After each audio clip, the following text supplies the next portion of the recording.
সাদাকাতুল ফিতর বিষয় আজকের এই মজলিস হয়েছে। যে পণ্যগুলো হাদিস শরীফে বলা হয়েছে নিসফ সা আদায় করার জন্য, কোনো পণ্যের ব্যাপারে বলা হয়েছে 1 সা আদায় করার জন্য, সেটা আমাদের টাকার মূল্যে কত হয় ওটা ইসলামিক ফাউন্ডেশন সাধারণত বলে থাকেন। আজকে ওই বিষয় মজলিস হলো, তো সেই তালিকাটা এখন আমাদের ডক্টর হারুনুর রশিদ পড়ে শুনিয়ে দেবেন আপনাদেরকে ইনশাআল্লাহ।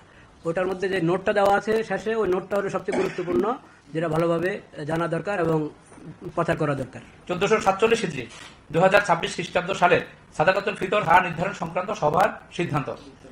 এবছর সাদকাতুল ফিতর হার নির্ধারণের জন্য ইসলামিক ফাউন্ডেশনের বিভাগীয় কার্যালয়সমূহের মাধ্যমে দেশের বিভিন্ন অঞ্চল থেকে উন্নত মানের গম, আটা, জব, খেজুর, কিশমিশ ও পনির এর খুচরা ও পাইকারি স্থানীয় বাজার দর যাচাই করে সাদাকাতুল ফিতর হার নিম্নরূপ নির্ধারণ করা হলো।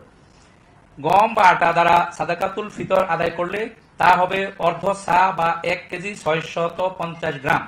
প্রতি কেজি 65 টাকা দরে সাদাকাতুল ফিতর হবে 110 টাকা। জব দ্বারা সাদাকাতুল ফিতর আদায় করলে তা হবে 1 সা বা 3 কেজি 300 গ্রাম। প্রতি কেজি 180 টাকা দরে সাদাকাতুল ফিতর হবে 595 টাকা। খেজুর দ্বারা সাদাকাতুল ফিতর আদায় করা হলে তা হবে 1 সা বা 3 কেজি 300 গ্রাম। প্রতি কেজি 750 টাকা দরে সাদাকাতুল ফিতর হবে 2475 টাকা। কিশমিশ দ্বারা সাদাকাতুল ফিতর আদায় করলে তা হবে 1 সা বা 3 কেজি 300 গ্রাম। প্রতি কেজি 800 টাকা দরে সাদাকাতুল ফিতর হবে 2640 টাকা। পনির দ্বারা সাদাকাতুল ফিতর আদায় করলে তা হবে 1 সা বা 3 কেজি 300 গ্রাম। প্রতি কেজি 850 টাকা দরে সাদাকাতুল ফিতর হবে 2805 টাকা।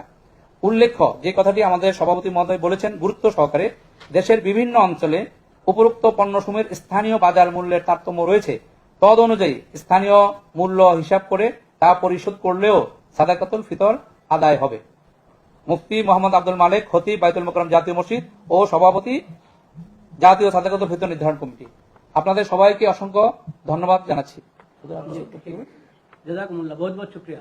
জি, আপনারা কষ্ট স্বীকার করে এসেছেন রোজার দিনে, আর আপনারা একটু অপেক্ষা করতে হয়েছে, এই জন্য ইসলামিক ফাউন্ডেশনের পক্ষ থেকে আমি দুঃখ প্রকাশ করছি। ভবিষ্যতে আমরা চেষ্টা করবো আপনাদেরকে যাতে সময় কম ব্যয় হয় সেভাবে আমরা আগে থেকে সেভাবে সময় নির্ধারণ করবো। আপনাদের সবাইকে মাহে রমজানের শুভেচ্ছা জানাচ্ছি এবং এই তথ্যটি মুসলিম এই উপস্থাপনা এখানে শেষ করছি। আসসালামু আলাইকুম ওয়া রাহমাতুল্লাহি ওয়া বারাকাতুহু। দোয়া করবেন।